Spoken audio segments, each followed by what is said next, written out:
The bridge was neither long nor wide.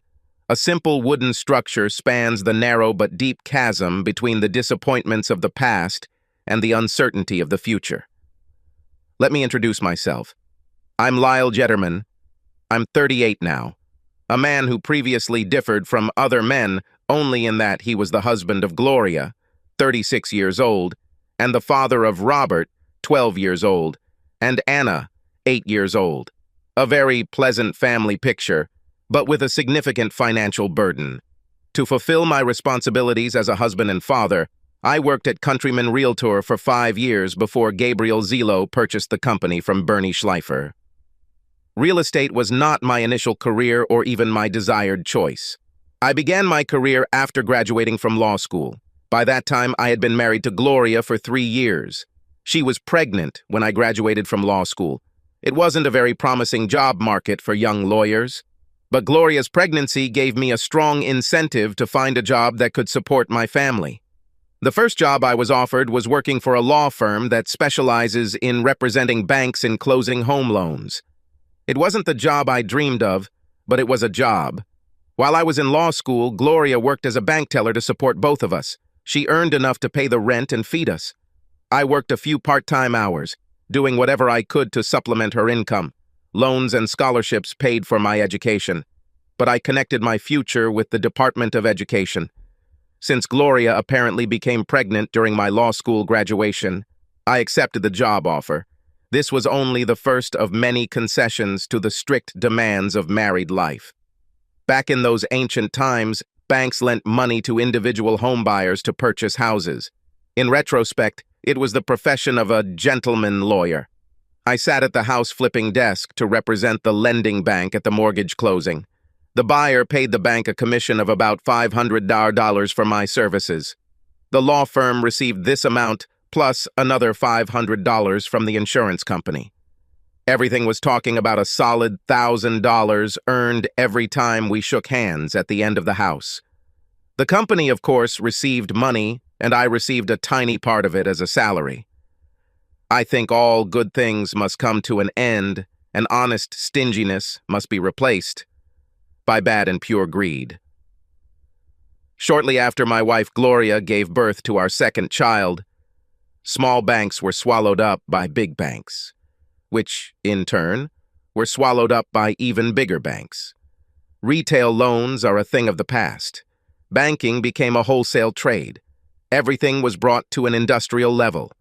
Every morning I would arrive at work to find a stack of paperwork for mortgages that were supposed to close that day. I guess the profits were huge, but running between rooms where simultaneous house closings were happening left me with an uneasy feeling that things couldn't go on at this rate forever. In the 7 years of my legal career, I have progressed not to partnership, but to the high status of a private contractor. I earned it by piece. At $75 per closing, I was making a decent income considering I was closing 7 or 8 loans a day, 5 and sometimes 6 days a week. But can this continue for long? I had this nagging feeling of impending doom. Bernard Schleifer approached me. Bernie, as he preferred to be called, was looking for what he called a smart guy with a law degree to join his company. His main contract was soon retiring to the Sun Belt, just as Bernie wanted to expand. Bernie's company, Countryman Real Estate, held shares in the Scarlet Woods development. This development consisted of 100 approved lots, and the site plan called for another 400. It was 2 miles from the Techno Park with the International Foundry. 2,000 high-tech jobs were mapped out on the drawing board, and Bernie was ready. Schleifer was a builder-developer. He was neither a salesman nor a small business financier. If you needed to raise a couple of million by selling your growth dream to a banker, Bernie was your man. But he couldn't sell anything to a housewife with the addition of a real stone countertop or to her husband with a variable rate mortgage. Oddly enough, when Bernie and I met, everything was perfect. I enjoyed selling houses and was a detail person. It was all about these rustling paper documents of delivery. I also learned the value of profit centers from my former employers. I increased Bernie's sales by the amount sold by his own company, home insurance agents, movers, gardeners, and so on. We quickly became a full-service agency with a single purpose. Our function was to sell more houses and get everything we could from everything that came with them. Bernie started building, and he did it very quickly. I ran to the office and everything. Bernie did the big deals, and I did the little ones. He made a lot of money, and I was his well-paid employee. He saw the approaching disaster. Bear Stearns was the tip of the iceberg. The investment bank Lehman Brothers was the ship that actually hit the iceberg. The day the roof fell in, Bernie was smiling. What goes up must come down, but real estate will always rise again. If we can survive this within reasonable limits, we will be ready for great expansion. Bernie bet the market would come back. I buckled down and squeezed out every last cent, which he then invested in bigger and better country properties. Bernie only had one problem with it. He was a big fish in a small pond, and he wanted to go for a swim in the ocean. One evening over drinks after work, he broke the news. "I sold everything," he said. "What? Calm down. The new owner won't change anything. At least not right away." Bernie was right again. When I met Gabe Zelo, my first impression was of his youth. He was not yet 30, and he managed to buy Bernie out. He was taller and younger than me, and he was a handsome, blonde Adonis, the very image of a business prodigy superstar. I probably should have been jealous of the young man, but he was too charming and affable to be indignant. It was great working for him, too. Bernie was approaching 50. He was ambitious, but essentially cautious. In contrast, Gabe loved to put everything out there for everyone to see. Everything is on the line, all the time. It was obvious from the beginning that his deal to buy a country property had drained Gabe's resources. Gabe was more of a financier than a builder, more of a manager than a salesman. He loved quick money, and when the real estate market returned, his bet on the Countryman was clearly paying dividends. Bernie was flying to Florida, to a large real estate casino. The night before leaving, I wished him luck. "Come with me, baby," he said. "No, because I'm not a child anymore.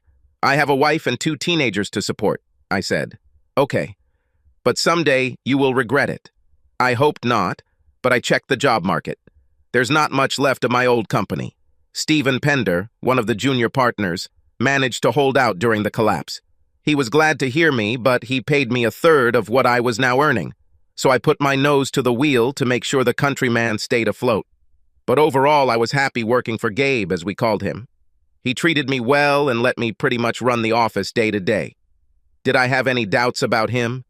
Yes, but my only dissatisfaction with the boss was minor. Bernie never hosted a formal Christmas party. Gabe went to the opposite extreme. He hired one of the best vacation spots in Saratoga. True, in the off-season, but still for a lot of money.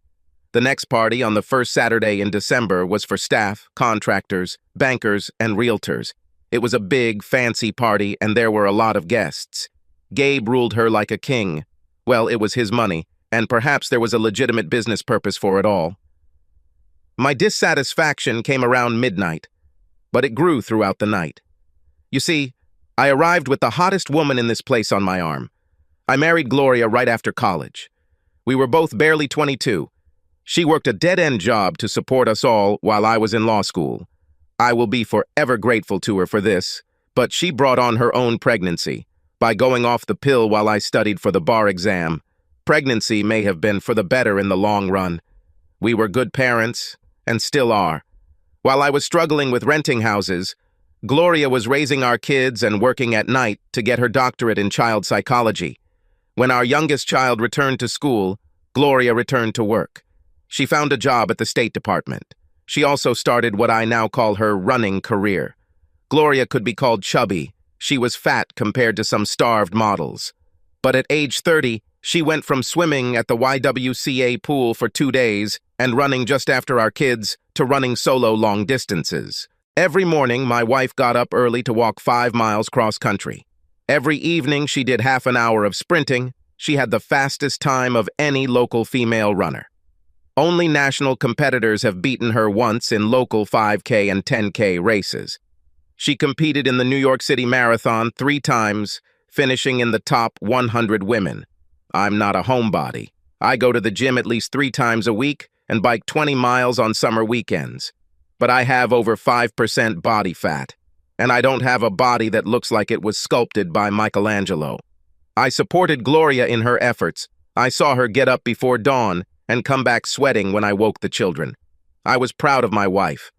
So when I walked into the Christmas party with this tall, black-haired beauty on my arm, the conversation died down and people turned to see the striking Gloria. She was just over 6'2" in her 3-inch heels, just my height. Her raven hair spilled over her shoulders. When she runs, she wears them in a ponytail, which causes applause behind her. That evening, it shimmered in the light of the ballroom lamps. Gloria tried her best to get to the party. She was wearing a new tight black dress. The scallop-trimmed dress showed just a hint of her cleavage and was immodestly short to show off her fabulously long jogger legs. This dress made everyone notice her flat stomach and her sculpted butt. She was the subject of passionate art. My wife was no longer a chubby girl. She was a wonderful woman in my arms. Gabe wasted no time in greeting us and leading Gloria off to dance. Although I admit that they were a lovely couple, he is taller and stronger than me, his attention seemed to cross the line of foul. Just before midnight, he approached her and kissed her passionately under the mistletoe. I'm not jealous. Yes, my wife is hot, but I trust her. We went through many difficult times together, years of law school, raising children, paying off school loans. We survived illness, including miscarriage. I feel sorry for the couples who never fought together. I believe it's the tough times that bring you together and make your marriage strong. Gloria and I experienced everything together and loved each other. Gloria was drinking and clearly enjoying everyone's attention. I chalked it all up to this. I picked up my wife and took her home. Nothing more was said, and she acted as if nothing had happened. I just drank too much, I told myself. 6 months later, Memorial Day weekend arrived. The first half of the year was good in the real estate sector. The number of clients has increased significantly. The last week of May was the hottest in the last 10 years. The company's operating account was filled with cash from home sales that was scheduled to be deposited on the first business day of June. We would check the checks and then electronically pay the banks when the office opened after the 3-day weekend. "Are you coming to camp for the weekend?" Gabe asked. Gabe rented a mountain cabin in the Adirondacks for Memorial Day weekend. He hadn't talked about anything else for weeks. His invitation was addressed to Gloria and me, but I wanted to avoid it. "I don't know what Gloria's plans are," I said, trying to refuse him. "Oh, she's with us. Looking forward to it." I looked at him questioningly. "We spoke on the phone," he said hastily. Why didn't I believe him? But when he left, I called Gloria, and yes, she was delighted. I believed this was the last moment to stop the train wreck. But I just didn't see it. I both loved Gloria and trusted her. MapQuest told me that the ride to Gabe's house would not be easy. I drove my Honda Accord to the rental place and picked up a 4-wheel drive SUV. According to the map, the last 20 miles were on mountain roads and the last 3 on dirt roads. I've been to the Adirondack Mountains before. They can be very brutal mountains. Gabe's home was southwest of Saranac Lake. The journey took almost 4 hours. The GPS only showed the last 5 miles. We turned off the Beltway onto the last 2 miles of semi-paved road that ended at a wooden bridge. The bridge was narrow but looked strong. Recently renovated, it crossed a ravine. The gap was not very wide but deep. This type of terrain is common in the Adirondack Mountains.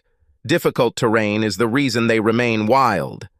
I slowly crossed the bridge, wondering if there was another exit, although the GPS map didn't show one. I had the feeling of a mouse caught in a mousetrap. I wonder if there is a cat here.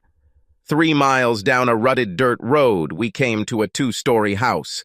It was built on a clearing on the side of a mountain about 1,000 feet below the summit. A dozen Adirondack peaks were visibly to the north. We reached a remote location where what must have looked like a rustic cabin had been built.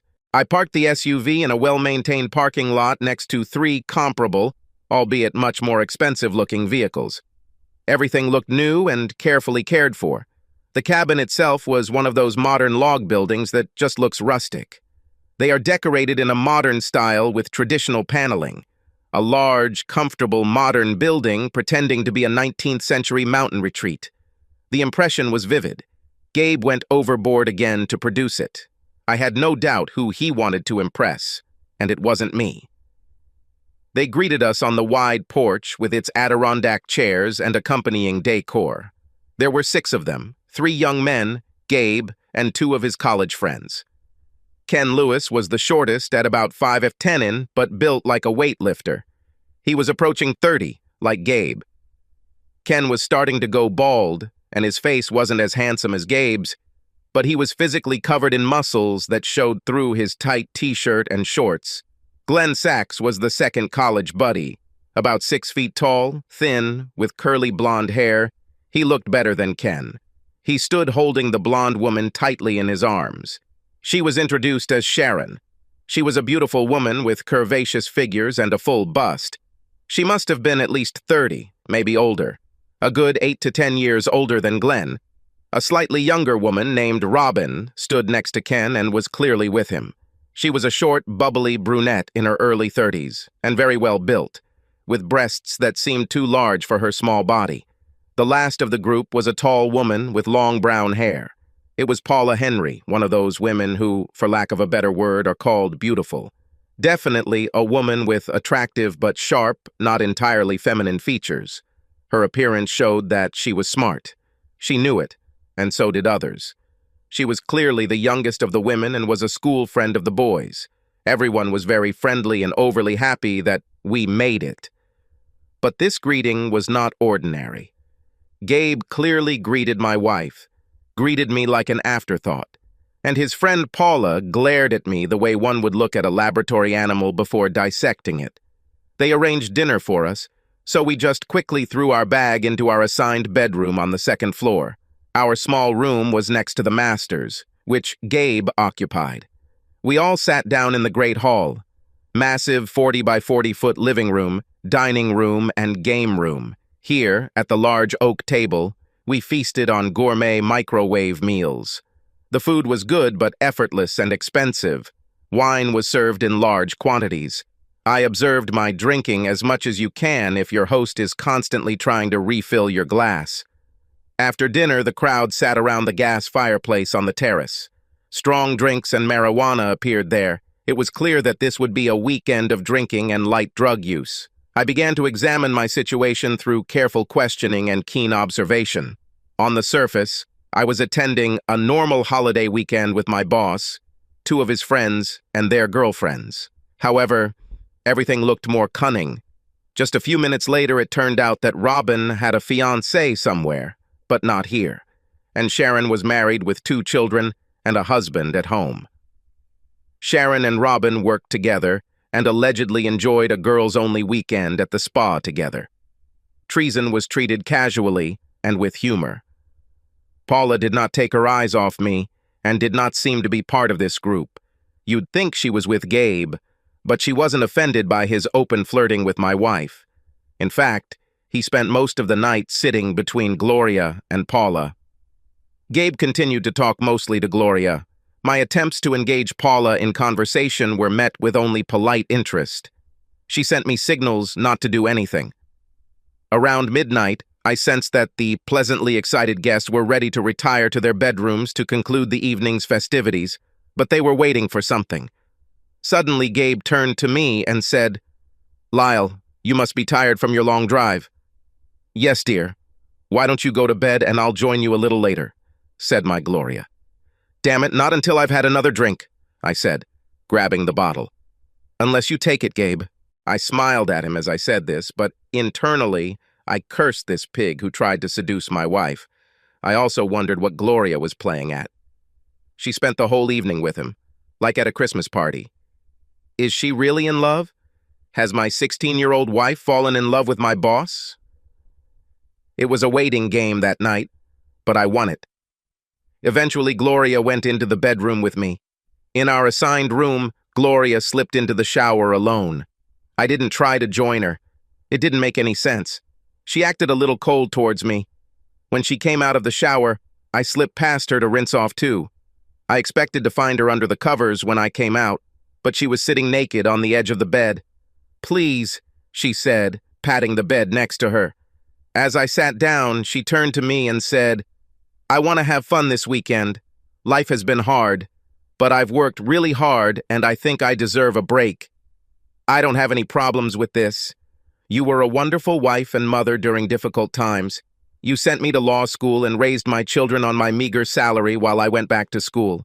You worked hard to earn the amazing body you have, and you still contribute more than your share to our home. I'm proud to be your husband." I was awakened by the morning light streaming through the open blinds of the large bedroom window.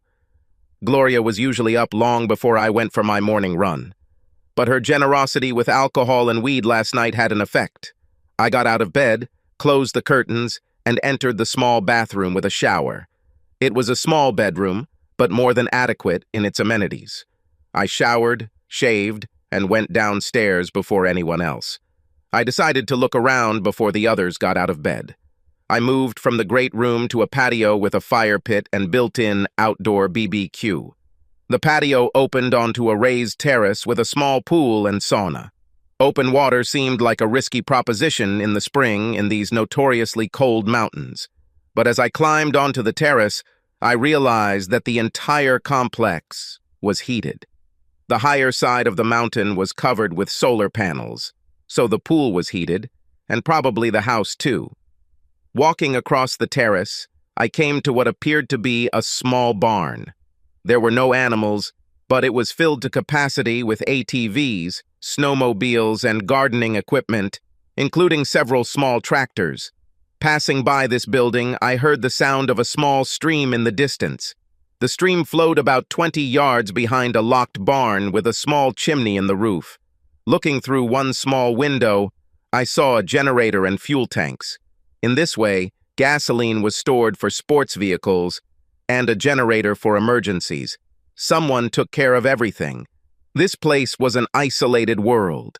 Obviously, it was ready for any eventuality. The stream was small and shallow. I thought I was too small for the fish until I saw one jump out of the small stream. "Are you fishing?" a voice said from behind me.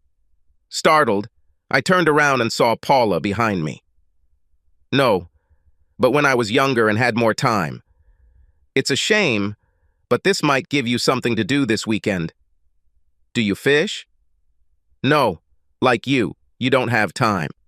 "How about breakfast and a walk up the mountain?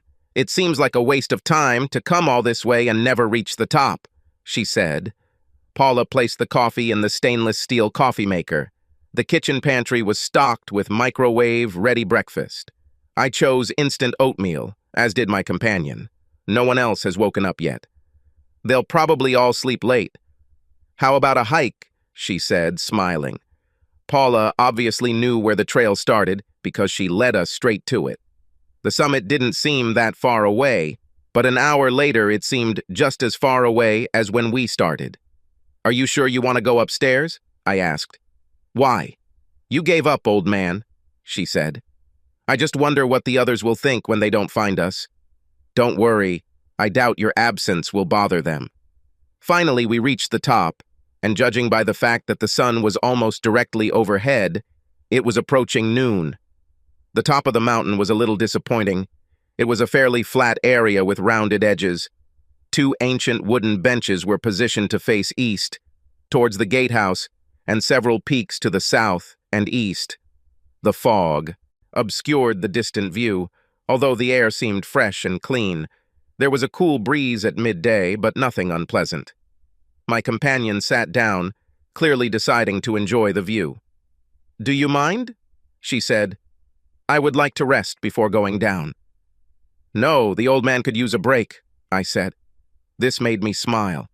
"So, Glenn is a broker, Ken is a banker, and Gabe is a developer, but we talked all night, and I never heard what you do."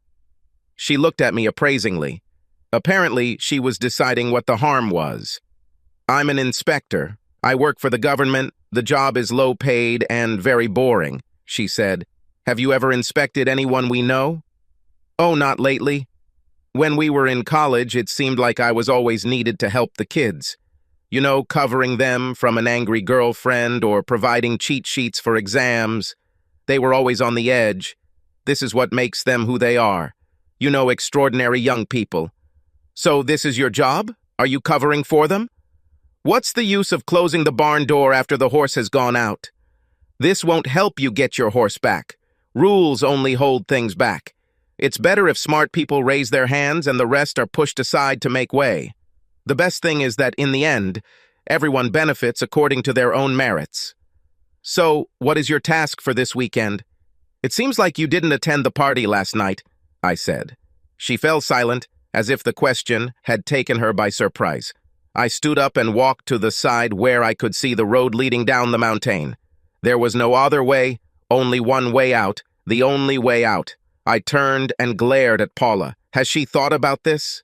The rest were, as I realized in a moment of gestalt, completely blind to everything except their own physical appetites. But is it? Obviously, she was looking. She must see the problem the same way I do. I'm just here as a designated teetotaler.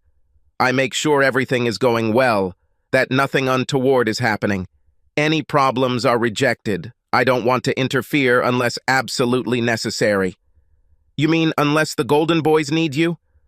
I don't think I would put it that way, but I can certainly see what's best for them, for everyone, in the long run. Should we go downstairs? I asked. What a rush. The way back will be faster. Yes, faster, but the slope is steep and maybe more dangerous. You can fall hard. Why bother when you're at the top? She said, but she got up and began to descend. We arrived at the lodge without incident, but my misgivings grew stronger. We found the rest by the pool. I have never seen my wife in a black bikini. Her body was amazingly exposed with a small amount of material. The other women were a little better. As Paula and I approached, I saw my wife sitting on Gabe's lap, giving him a deep, sensual kiss. "We're back," Paula shouted, causing Gabe and Gloria to break the kiss. Gabe grinned like a bad little boy who had been caught stealing cookies but knew he wouldn't be punished. My wife's smile was too wide and obviously fake. "Hey, where have you been?" she said, as if she were talking to some random friend. An awkward silence followed. I felt my fists clench. But then Paula grabbed my hand. "Well, we obviously missed lunch, and since we made it to the top of the mountain, we deserve some food," Paula said, dragging me towards the cabin. As we left the pool, I heard muffled laughter. I don't know what Paula has prepared. If I ate, I don't remember. She forced a black Johnny Walker on me. It was straight and burned my throat. "Think before you act," she said. "It's just one weekend in a good marriage, and you need to think about your family." When we returned to the pool, the couples were already settled in the jacuzzi. The men laughed, the women giggled. My wife was still sitting on Gabe's lap. I didn't see his or her hands underwater, but I assumed they were both occupied. They were passing around a joint, and it was clear that everyone was high. Paula took a position where she could watch, and where she was positioned between the jacuzzi and me. I pretended to drink more and then definitely walked away. I poured the glass when I was out of sight. It's a strange feeling of jealousy mixed with excitement. On the one hand, I was proud of my wife, but on the other, I was very disappointed. She worked long and hard to transform herself from the chubby girl I married. She was now a beautiful, athletic woman, and rightfully desirable. Was proud that men wanted nothing more than to slip into the arms of her strong and loving arms. But what happened to her soul while she was building this fabulous body? Seeing her with Gabe was oddly sexy. I could imagine these perfect bodies united in intercourse, a nightmarish vision, both terrifying and exciting. I wandered around the grounds of the lodge, observing how everything worked, killing time and dreading where everything seemed to be going, understanding that ultimately I may have to be in full control of my options. I walked into our bedroom, deliberately forcing myself to try to sleep. As I lay there, trying to calm my thoughts, the question of why my wife was flirting and kissing another man haunted me. We have lived through so many difficult times together, our early poverty, the illnesses that afflicted our children, and the endless pressure to make ends meet on a middle-class budget. We were just starting to climb to a safe and comfortable place. The children reached the age when they could take care of themselves. My wife had a good, if modest, career. Now, after so many lean years, I was making good money. Our debts were in hand and our future was bright. Why give that up for someone as empty and vain as Gabe Zelo? There was nothing hidden behind the charm and brash bravado. Take away the flashy exterior and there's nothing underneath. Gabe has never designed a site plan, built a home, or sold a home. He was the head of a business that was run by others. He was a rich man, a rich kid, a prodigy who came from nowhere, whose only asset was the image of himself. What was Gloria thinking?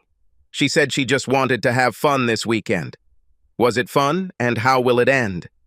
I was really asleep, and when I went down the stairs again, they had already moved into the large room. Lunch must have come and gone. The drinks were still flowing, and the joints were passing by. Gloria was back in Gabe's lap. There was no pretending that they hadn't kissed. The bikini tops were removed from all the women, including Paula, who appeared to be sharing Ken with Robin. I walked straight across the room, heading towards the kitchen and food. I was heating up dinner in the microwave when Gloria walked in. "How are you?" she said. "It could have been better," I said. She seemed to hesitate, and then made up her mind. "I spent the evening with Gabe," she said. "I noticed," I said, when the microwave rang. She smiled strangely when I turned to the microwave. "No, I mean tonight in his room." I sat very quietly. I stood with my back to her. It was important that she not see the pain she was causing me at that moment. "I see, but what about our 16 years of marriage? That's why I can do this. This is only for the weekend. Next week I'll be all yours again," she said. "Oh, and Gaby won't mind?" She hugged me from behind, burying her head in my back. "Gabe likes you. He says you two are going somewhere. It's just a fling, a little fun for the weekend." "Okay?" she asked, and this last word was interspersed with hugs. "Can I choose?" I asked. "Not really. It's decided." "I'm just telling you so you know," she said. She let me go and I heard her leave the kitchen. I walked to where the kitchen opened into a large room. They were already at the stairs. As they climbed, Gabe looked back. He smiled at me and gave me a thumbs up as if we were together. He said something in Gloria's ear. She turned around, waved, and smiled at me. I returned to the kitchen. Obviously, everything we went through together meant nothing. My wife left me and humiliated me. I threw food out of the microwave. I made coffee instead. It was going to be a long night. As the water began to boil, I heard someone enter the kitchen. I turned around and saw Paula watching me. I didn't expect there to be caffeine. "Wouldn't it be better to drink?" she asked. "To each his own," I said. "But tell me, what is your function here?" In response, she shrugged. "I'm trying to help. Make sure everything stays calm." "How are you going to do this?" "Sleep with me," she laughed. "No, I won't go that far, but don't be discouraged. You'll get your wife back and maybe get a bonus." "So," I said, "there is money involved. Isn't it always like this? You can't make a fuss because you work for this man. You need to think about your family. What can you do but take what you're given? This is their world, not yours. It's just the way it is." A sharp cry of pleasure was heard from above. "Looks like she's having a good time," Paula grinned. "Well, that's great. Enjoyable weekend for everyone in the mountains. You know these rocks have been here for a long time. Our existence is just a flash for them. Thousands of years ago, they were covered with thick layers of ice, which combed through them and cut the rivers and gorges that we must now overcome to make our world habitable. Sometimes we forget how precarious our existence is. Take away one small piece and our world will collapse. Only then will we see that it is an illusion." Paula laughed. "Oh my God, you're a philosopher." "No, just a person who is knowledgeable enough to know what is important, trying to separate the real and the eternal from illusions." She must have thought I wouldn't cause her any trouble because she left me alone with the coffee and the pain. At about 1 o'clock in the morning, I went up the stairs. As I passed the door to the master bedroom, I heard loud screams and moans of pleasure from my wife. She was always very quiet when we made love, but I think he was better. He was younger and much tougher. The best lover in everything. I assumed that my wife had found the pleasure she was looking for in his bed. I took a shower and changed into my warmest clothes. It will be cold outside. I tried to ignore the noise coming through the walls as I waited. It was already past 3 o'clock in the morning when silence finally reigned in the house. I waited another 30 minutes and went downstairs. In one of the kitchen cabinets, I found a flashlight and candles with matches. A necessary precaution, I suggested, in case harsh reality cut off the electricity. The night was truly dark. The moon had already set. You could hear the night sounds of the mountain, but to a city dweller they seemed like silence itself. I had no trouble finding a barn and a 20-gallon plastic can of motorsports gas. I also found a wrench. There was a padlock on the generator shed door, but the hinge mechanism was rusted. The wrench made quick work of it. The owners of the house equipped it with a good pump for manually pumping gasoline. Less than 10 minutes had passed before the canister was filled with gasoline. It took a few more minutes to walk around the lodge and get to where my rental SUV was parked. I put a can of gasoline in the back, removed the handbrake, and moved the transmission to the drive position. I let the car roll as far down the road as possible before I started it and drove off. As I approached the bridge, I slowed down. I drove along it carefully. When I reached the gravel road, I stopped. I took my time and made sure the gasoline was absorbed into the wood of the bridge. It was a well-made and durable design. It was something carefully made, the work of experienced builders, craftsmen who made good things. Real people built a bridge so that those who live off the sweat of others could have a fun weekend. The fun was coming to an end. I dropped the match. It hissed, then caught fire. The flames rose, then I retreated. A roaring explosion of heat and fire soon followed. I heard a crash as the wood of the bridge caught fire. The flames must have been visible for miles. I turned to my car and drove slowly. There's no need to rush. Everyone who could see was now trapped on the other side. I was sure that I would be far away before they realized their position. By the time dawn broke, I was already pulling off the highway to the gas station. I filled up the SUV and left the empty can at the pumps. Someone will definitely pick it up. With her, the only connection between the fire and me will disappear. I returned the SUV around 9 a.m. and picked up my car. I showered again and dressed casually for the office. I had 2 more small things to do to end my relationship with Countryman Real Estate.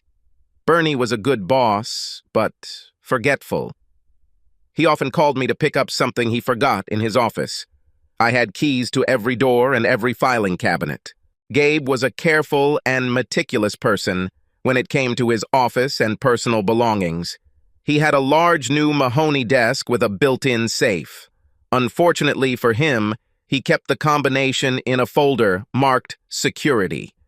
It was in a locked closet, but I had the key thanks to Bernie. 20 minutes after entering the Countryman office, I took the password diary from Gabe's safe and entered the company's personal account. It would have been easy to walk away and take everything, but that was not my plan. Stealing will bring me nothing but jail time. I simply transferred the operating account to another one. When I first started working for Countryman, we set up a trust account for deposits. With each new project, a new trust account was created, a state requirement. The original trust account was long forgotten. The previous account was recorded in the archives, but not in the ledgers. It was an empty account until I put almost $20 million into it. I transferred all our cash and increased our line of credit just in case. My actions may seem like an empty gesture. Nothing was stolen. Everything was in place, but it will take several days to find and return this money. Early Tuesday morning, electronic funds transfers will land in an empty transaction account. Hundreds of payments will be canceled. I wasn't sure how much damage would be done, but we always owed the banks more than we had. We existed on credit. Take away that credit and times will be tough, at least for a while. Countrymen will have to work hard to regain a good credit rating. The longer the shortage lasts, the bigger the problem becomes. With any luck, Gabe will still be in the mountains on Tuesday. I'll leave because my next action, after I've got everything in place, will be to print my resignation letter. I was about to leave the office, placing my resignation letter on Gabe's secretary's desk when my cell phone rang. I looked at my phone, and a photo of Gloria appeared on the screen.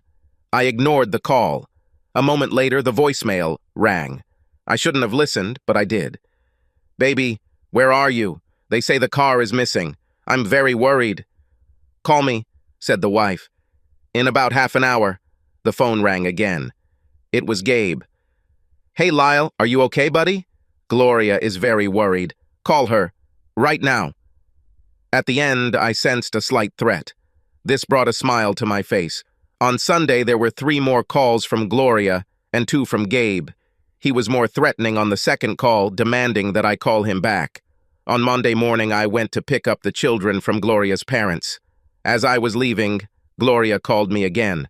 "Lily, I'll be back tonight. We need to talk. If you receive this message, please call. I'm very worried. This is childish," she said. I was sure she wouldn't come back. When I arrived at her parents', they were already waiting for me. "Gloria called and said you might be alone to pick up the kids," her mother said. "You need to call her, son," the father said. "She says she'll be back this evening. I think it's best if I wait until then. There are some things we need to work out personally." I wasn't going to get into a discussion with my relatives if I could avoid it. My relatives were not happy, but there was little they could do. My daughter realized something was wrong, but I told her, "This is an adult issue between your mother and I. And to be fair to her, we should wait until she comes back to discuss it."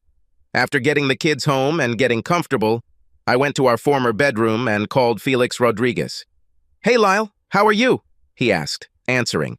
"Not so good, Felix. I need your services," I said.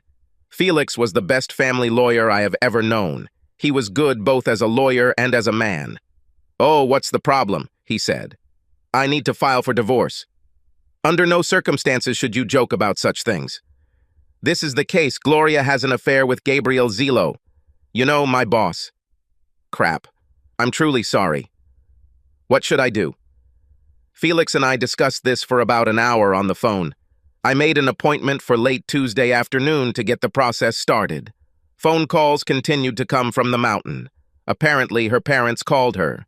The messages were conciliatory. Gloria alternated with Gabe. Now, there are no threats. "Hey, guy, if I made a mistake, I apologize. I don't want what happened this weekend to affect our working relationship. It would be bad for everyone, if you know what I'm getting at," he said. Then around 5 in the afternoon, Lyle, please call. "Something happened here. There is no bridge. We're all trapped. Call." "I need to talk to you," the wife said. First thing Tuesday morning, I called Stephen Pender, my old companion. We agreed to meet for lunch at a modest diner in one of the shopping centers. "Are you sure about this?" Stephen asked between bites of his pepper-jack tuna sandwich. "Already done." "I have officially resigned," I said. As if to underline this fact, I received a call from Donna, my secretary at Countryman. "Lyle, they say you resigned, but you have to come. Everything here is going to hell." "Something is very wrong," Donna said. "Sorry, I cannot. I don't work there anymore. I suggest you call Gabe. They say he's stuck in the mountains. Something about a bridge." Sorry to hear that. "Well, don't worry. I'm sure everything will work out in the end." "Something I should know about?" Steve asked. "No, this doesn't concern me anymore," I said. "Well, if you're confident, I think I can improve my last offer by $10,000 a year. If you can start right now." "Isn't tomorrow too early?" "No, that would be great," Steve said. On Wednesday morning, I started working at Pender and Partners. I had just begun to settle in on Wednesday afternoon when I had a visitor. "Where is my money?" "You're an asshole," Gabe Zelo said. "What kind of money are you talking about?" "Well, you know, operating funds." "Sorry, but perhaps you should talk to the company accountants." "If I do this, I'll sue you for embezzlement," he said. I just smiled at him. He found a way to get down from this mountain, but where are the operational means? "You think you're some kind of wise lawyer, but you're just an asshole who can't satisfy his wife." "She really had a good time with me, and I will caress her whenever I am in the mood," he said, and ran out. The next day, I received a call from the police. They called and asked me to come to the station to answer some questions. Sorry, I just started a new job. My time is very limited, but I can freely answer your questions in writing, and I will call you back. The officer who called tried to explain that they don't do that, but I immediately explained that I am a lawyer, and I do everything in writing or not at all. We walked in circles for a few minutes, and then he hung up. I knew the police would have to verify the embezzlement charge before they could act. This would mean tracing the money. I expected them to find the money in the company account where I deposited it a few days ago. This should all end there. After that, it will simply be a civil matter, and an unsuccessful one at best. I was wrong. It took them 2 weeks to find the missing funds. By then, the Countryman was in very serious trouble. Its credit has been completely closed by the banks and will require an injection of new capital to reopen it. Gloria showed up late Friday evening with both of our suitcases from the trip. Her key didn't work because I changed the locks. I met her at the door. She didn't look very good. Please, Lyle, let me in. If not for me, then think about the children, she said. No, I won't let you in, because you don't live here anymore. I parked your car on the street. I assume you still have the car keys? I said. Do you hate me that much? Yes, I said, and closed the door. I decided that she would go to her parents. I asked Felix to serve her with a restraining order and file a petition for divorce. The few days of respite that the bridge gave me paid big dividends. Felix forbade her to come near me, and I received temporary custody of the children. It took her 2 months and probably every cent she could scrape together to get into the swing of things. By then, the divorce was already in full swing, and all we had to do was work out the details. Gabe Zelo was not so lucky. Countryman Real Estate was forced to close its doors. He stopped doing business immediately after Labor Day. The following week, I had a visitor. He was sitting in the visitor's chair when I returned from closing the third deal. He was deeply tanned and looked quite healthy. He was lightly dressed for the early northern autumn. "Bernie, how are you?" I asked. "I'm fine," he said, craning his neck to look around my meager office. "What brought you to the cold north?" I asked, feeling that this was not a random visit. "Well, here's the thing. Okay. Florida is infested with sharks, and very few of them are in the water." I thought it best to go back to what I know, he said. "Oh, I think it's good that you're back," I said, not knowing what else to say to his confession or what he wanted from me. Bernie read the question in my eyes. I dropped a good chunk of cash there. I'll have to start over and start small, but it looks like I'm lucky. This company I owned seems to be affordable, he said, a smile touching his face. I looked at him and smiled back. We both stopped laughing. "So, what do you want from me, old pirate?" "Well, here's the thing. I need a partner. At my age, bankers believe that any business I start will have no continuity. And, well, you and I would make a good team. So what do you say?" "I have very little money." "You may have heard that I'm going to get a divorce," I said. "Yes, I heard," he said. I wonder how much he heard. The story spread quickly. "Look, why don't I give you 10%, he said. 50. "Be reasonable, you just said you have no money." "I bet you do too."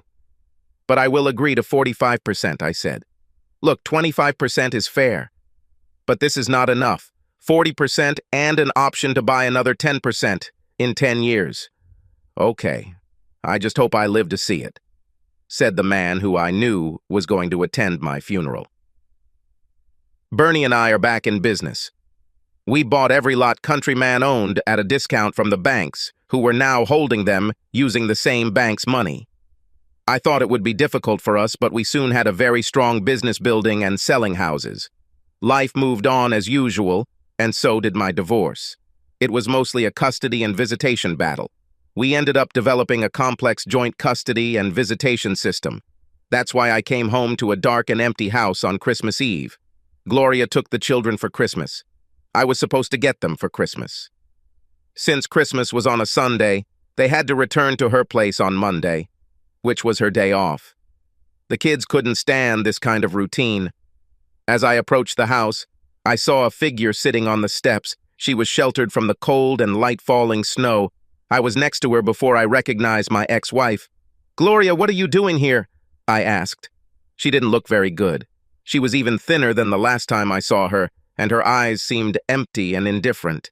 She had clearly cried at some point in the recent past. "I want to go home," she moaned. "Where are the children?" I asked, ignoring her plea. "With my parents. They also want to return home. We want to be a family again in our little house. What you did to us is unfair." "I didn't do anything like that." "Well, yes, that's true. I made a mistake. Okay, it was a bad and offensive mistake, but it was just one mistake." "It was you who destroyed our family," she accused, and anger could be heard in her voice. She made a conscious effort to calm down. "I told myself I wouldn't lose my temper, but please understand I have anger issues over this," she said. "You have anger problems." I was amazed. "Don't pretend to be innocent. You're not like that at all. Did you just happen to be ahead of everyone else? I'm not stupid, Lyle. You were never a saint. I know I hurt you, but that was never my intention." "Do you really expect me to believe that you thought having sex with another man right in front of me wouldn't hurt me?" I said. She turned away. My words obviously hurt him deeply. I saw her wiping her eyes with her hands, although now her back was to me. It was clear that she was crying. I was always the fat one, the last one to be invited to dance, and I had to accept the one who asked. I was a good girl, so I spent a lot of time fending off rude attacks. I waited all through high school and most of college for the right person. When I met you, I realized that I had found the right man. I was a virgin when we got married. I didn't make a big deal out of it, but I thought you knew. You are not a prince now, and you certainly weren't then. You were an ordinary guy, but I loved you with all my heart. Yes, you were a little smarter than the others and a little more ambitious, but we were always broke. I learned to live with lower expectations because I loved you. It hurt me to see you struggling so hard. Then Gabriel came along and everything seemed to get better. He had everything a woman needs in a man. This time the prince wanted me. It was very flattering. After the Christmas party, he kept calling me. It wasn't serious, just flirting. You know, beautiful women get things like this all the time. It's not that I haven't been pestered, but not by people from the beautiful, powerful elites. He said nice things about you and how lucky I am to have such a wonderful boyfriend like you. I bet he just fucking loved me, I said. Exactly. He said how hard you work and how he wants to reward you. I knew what he was saying. If I'm nice to him, he'll take care of you. I guess I let him convince me that you would win if I gave in to him. It's true, as is the fact that I wanted him. It was as if there was some crazy sound in my head that was leading me to him. I was torn between hoping that something would happen this weekend and being afraid that it would. Once we got there, all my resistance began to fade away. I turned to you. I did it. I asked you, "What? Are you joking? You told me you would go to bed with him." Okay. I didn't say it directly, but you knew what was going on and you didn't say no, she said, turning to me. Tears streamed down her cheeks and dripped from her chin. Her nose was running. I believed in you. As I said, we lived together that night for 16 years. How could you do this to me? I said. But that's the point. We loved each other. It was just a fling. Nothing compared to what we had before and what we will have after. Are you so crazy that you believe that, after hearing you scream in pleasure for him, we can have anything we want? Oh, damn. You can't be that stupid. It was all a sham. I wanted to be good for him. I put on quite a show. Such people need and expect it. I never act like that in bed, and you should know that after 16 years of making love to me. I only know what you did. How you humiliated me. You took the golden boy instead of me. The jerk who gives nothing and takes everything. Powerful, isn't it? So where is he now? What happened when the crisis came? I'll tell you everything. He folded his hands. We live in a society that maintains the power of the few over the many, on the myth of some secret genius they possess. Tell me, how did the genius manage to go down the mountain so quickly? He called a helicopter. By then, he already knew that you had done something with the business. It was very obvious that you had burned the bridge. He thought you stole his money. The others began to panic. Paula insisted that this could not be true, that it couldn't work like that. When the helicopter arrived, there was only room for Gabe. The rest quit. I believe the National Guard eventually set up a temporary bridge to save us. Sharon and I got back together. By then, her husband already knew the truth. She got into trouble just like me. Poor Robin's fiancé broke off the engagement. Glenn and Ken both got into trouble, but I think they got out of it with Paula's help. I think it was only Gabe and us regular people who really bore the brunt. But wasn't the pain enough? She asked, looking at me hopefully. There was a lot of truth in Gloria's words. I wasn't entirely innocent. I worked for Gabe, but unlike the rest of the world, I never put myself with him. I knew the truth, but I refused to admit it to myself. I can't get past how it happened. They contain nothing but false promises. If you look closely, you can see a trap. But no one looked. Illusion is much better than reality. We fought through difficult times and they passed with time. What you and Gabe took from me was the safety of my home. I will never be able to recover this because those bastards proved that what I believed in was an illusion. You and I were an illusion. Having said this, I stood up and headed towards the door of the dark and empty house. She refused to give up. "Answer me this," she said. "Would you rather be alone without me, or would you rather be with me and our children at the Christmas tree tonight?" I looked at her. It would be so easy to take her into your arms, love her, take the children home to sleep in their own home on Christmas Eve, and pretend that what happened never happened. But all I could say was, "That's a good question, but I don't have an answer to it." With those words, we turned away from each other. What is in our past cannot be changed. We must live for our future. Subscribe to our channel so that your second chaff doesn't cheat on you, and go ahead and listen to the next story, because this story is nothing compared to the next one. If you're under 18, don't even think about listening to the next one.